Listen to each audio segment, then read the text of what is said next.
we're going to talk about Aaron Peirsol's performance in the 200 back at the 2009 World Championships.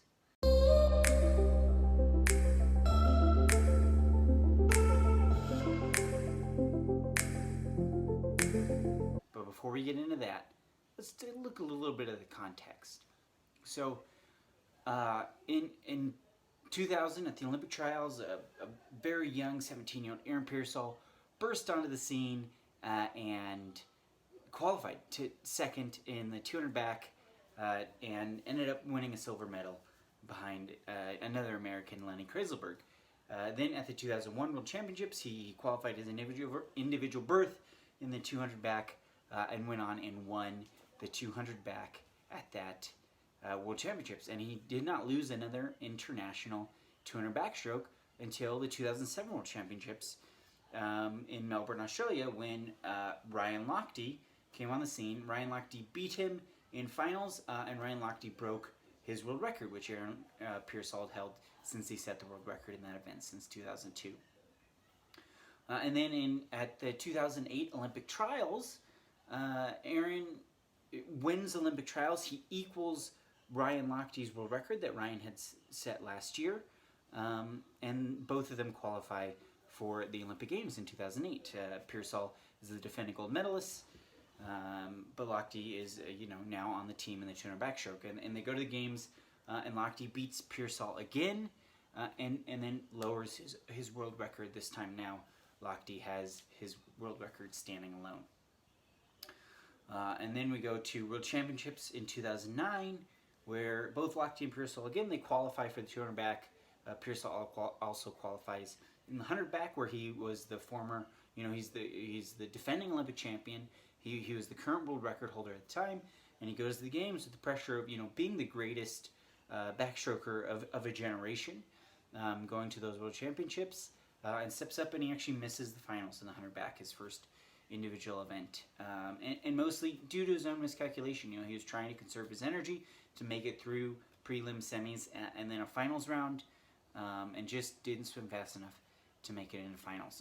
So a lot of expectations coming into this meet for Peirsol, for those watching Peirsol, and he kind of immediately had a disappointing, kicked the meet off to a disappointing start where he didn't qualify for the 100 back finals. But he did qualify for the 200 back finals. He made sure that he got through and threw down probably one of the most epic performances in the 200 back. He broke his own world record that he had set I think 3 weeks earlier at U.S. Nationals. And in that time period, he went from his best time of 1:54.32, in which that was the time that he went at Olympic trials in 2008, all the way down to 1:51.92, which stands alone in terms of 200 backstroke performances.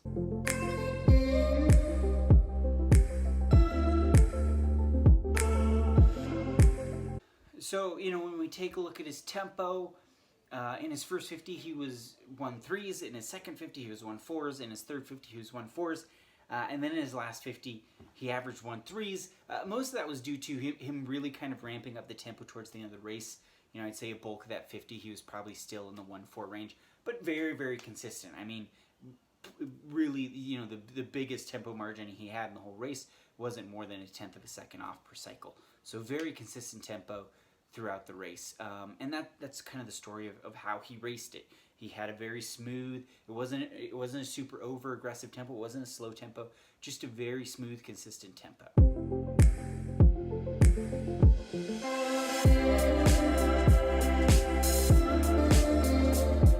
And when we look at his stroke counts, he was 30 strokes on his first 50. He was 32 on his second 50. He was 32 strokes on his third 50, and then he finished with 35 strokes on his last 50. Again, pretty consistent. We see that the 3-stroke fade in that last 50, and that's mostly due to him really kind of, you can see he loses some of that distance per stroke. His tempo spikes in the last 7-8 meters of the race, and a lot of that's probably due to fatigue. Obviously, swimming 1.16 seconds under the world record, you're going to be a little bit tired at the end of the race like that. But overall, that's a super low stroke count for 200-meter backstroke. You don't see a lot of people that can maintain that kind of DPS and have, world record level speed in that. And so that's something that stood out to me in this race was how low he kept his stroke count, not going over 35 strokes per 50, and then again being consistent in that.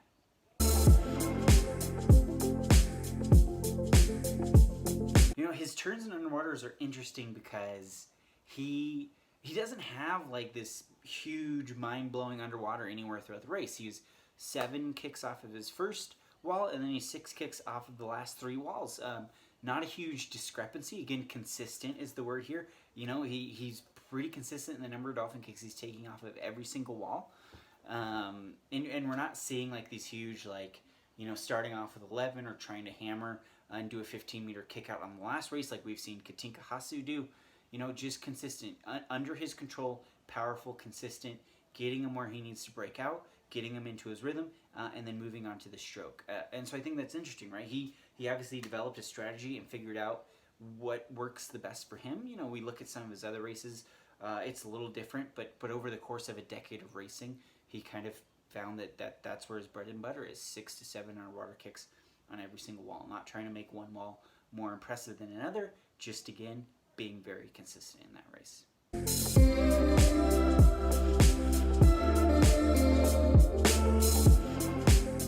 And, when we look at his splits here, it's pretty much a textbook 200 backstroke split race. I mean, he's out fast but not overly aggressive, and then he maintains his splits across the back 350s. He only fades 0.2, between that second 50 and that last 50. It's a very, very well swum race. He's out fast. I think he's out somewhere between 3 and 4 tenths under world record pace. Finished, his back half was a huge part of his race. He finished 1.16 seconds under world record pace. Lochte was ahead of him at the 100 mark, and then they were very close at the 150 mark, and then Peirsol kind of pulled away on that last 50. The last 50 is what separated him from Lochte in that race, and mostly the rest of the field. They were pretty alone in the race coming into that last 50, but another consistent, right? Very consistent splitting, very consistent, well-swum race. And all that consistency, all of that adds up to an outstanding world record that here we are 11 years later, and it's still standing. And, to put it in some historical context, the second place finisher's time is still the second fastest performance of all time. I think that Lochte's bronze medal time is still the 4th fastest performance of all time. And, his 1:51.92, he's the only man under 1:52 ever in that race. The last person to break 1:53 in the 200 back was Ryan Lochte at World Champs in 2011. And thinking about like 2019 World Champs, just this past summer, that the race was won with a 1:53.40 from Evgeny Rylov. So it's an unbelievable race, in terms of where it stands historically. It's far and away the best 200 backstroke, and in the last decade or more, we really haven't seen anyone get all that close to that. So I think this is an interesting race to keep an eye on. It's somewhere where I think the rest of the world is eventually going to catch up, but it's something to keep in mind as we start looking at male 200 backstrokers and seeing if they can get close to that Aaron Peirsol time.